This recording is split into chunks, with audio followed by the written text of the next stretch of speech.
Hello, friends. I am Chevy. Welcome to my shed. How are you today? How's life in your world? How's things where you are? I hope it's fantastic.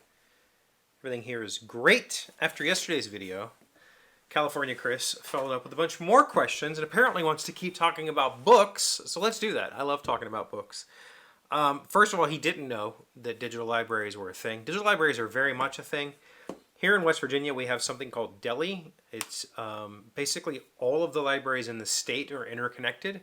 And so with my local library card, I can check out books from statewide. We also have a thing called Hoopla, which is like a streaming service and also another kind of it does library stuff also. And so I can use that to watch shows or whatever. I basically have never used it, but I have it. It's part of my library system here in West Virginia. So yeah, that's cool. Uh,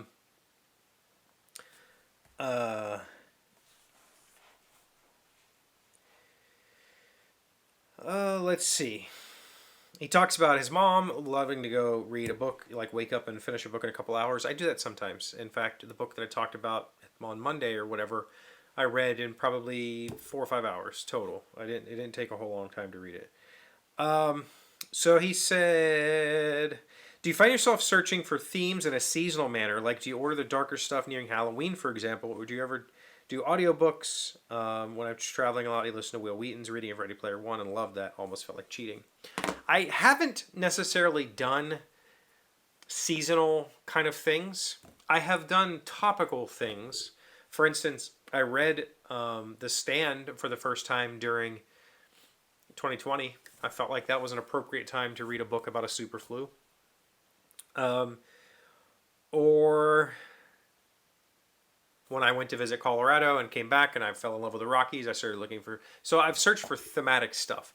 But, however, that being said, here lately, I've been kind of participating, not in it, like there's no... So, there's a side of YouTube that's just people that talk about books and nothing but books and whatever. They call it BookTube and they have all kinds of stuff going on. And they have a whole bunch of community events. And the idea is like last month, for instance, was called the community event that I participated in was called Garb August. And the idea was to read trashy books. Read those kind of mass market, romance, crime thriller, just kind of trashy stuff that's just like throwaway books, nothing that's going to ever win a literary award. And so I will read books for that. This month is September Shorts. The idea is to read shorter works of fiction. And then like October, they're doing, the one that I've seen recently is Occult Detective October. And so, I mean, I guess lately I have been finding myself taking part in these little reading things that are somewhat kind of focused on the season. June on the Range was a read westerns during the month of June, which I did. And most westerns are set in the summertime. I guess there are some. But no, I don't. I like what I like. And that there isn't really... like, this is my type of book. If you'd have asked me 10 years ago, I would have said fiction or fantasy. I just read fantasy. That's all I read. And that was kind of true, but also not. Like, I do read other stuff, or I did read other stuff. Nowadays, I have really broadened my horizons and tried books from all genres and found that I like books from all genres. I just like good books. I like good writing. That's the main thing. I really need... You could have the most amazing story in the world.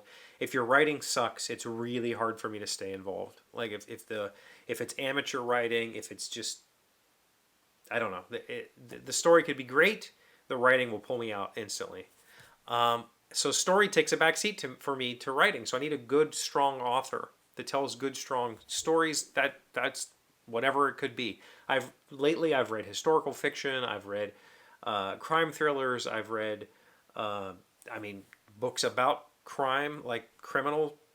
What is the opposite of like a detective book? Like the criminal side of the story books. I've read bizarre fiction. I've read science fiction. I've read whatever. I'll read it all as long as it's a good story.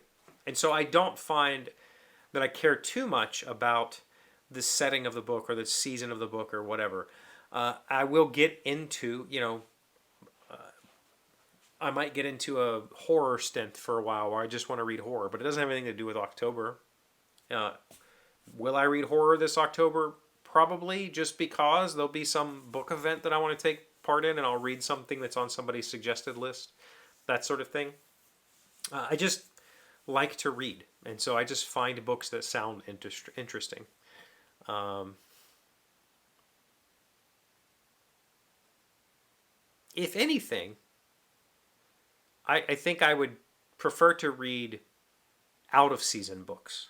Like during the summer, I would read winter books. Like I want to read something that takes me away from where I am, not keeps me holed up where I am. So if it, like during the winter, I don't want to read books about winter. I'm in the middle of winter. I want to read books about, books set during this whatever. So if anything, I'm going to be opposite of whatever the current season is. And I mean season as in like not necessarily spring, summer, fall, winter, but like, spooky season and whatever. Summer season. You get it. You get what I'm saying. So anyway, what about you guys? Do you tend to follow or read or watch or listen to things during those during the seasons? As far as audiobooks, I've talked about it many times. I don't really do audiobooks. I can't focus on them long enough. I will listen and I will be engaged for a few minutes, and then the next thing you know, a half an hour later, my brain has gone somewhere completely different, and I haven't listened to anything. Sometimes when I'm down here, I'll put on. I do listen to audio podcasts. Some of them are drama podcasts, and I don't care if I don't hear the story. Like it doesn't matter to me at all when I'm reading or when I'm listening to those. So sometimes when I'm in here working, I'll put that sort of stuff on, or when I'm cooking. But I don't really do audiobooks at all. No long form audio. I just can't. Okay, thanks for the questions. Anybody else got questions about books or reading or whatever? Put them in the comments. I love answering questions. Thank you for being here as always. Thank you for liking, commenting, subscribing, being amazing friends and wonderful people. I really appreciate you. And I'll see you again tomorrow. Today's word you should know sounds smart is zephyr. It's a noun meaning a gentle breeze. Soft is the strain when the zephyr gently blows, and the smooth stream as smoother numbers flows. Alexander Pope, a British poet. Zephyr, Z-E-P-H-Y-R. I thought a zephyr was like a creature, I don't know, I was thinking it was some sort of winged creature from maybe Greek or something mythology.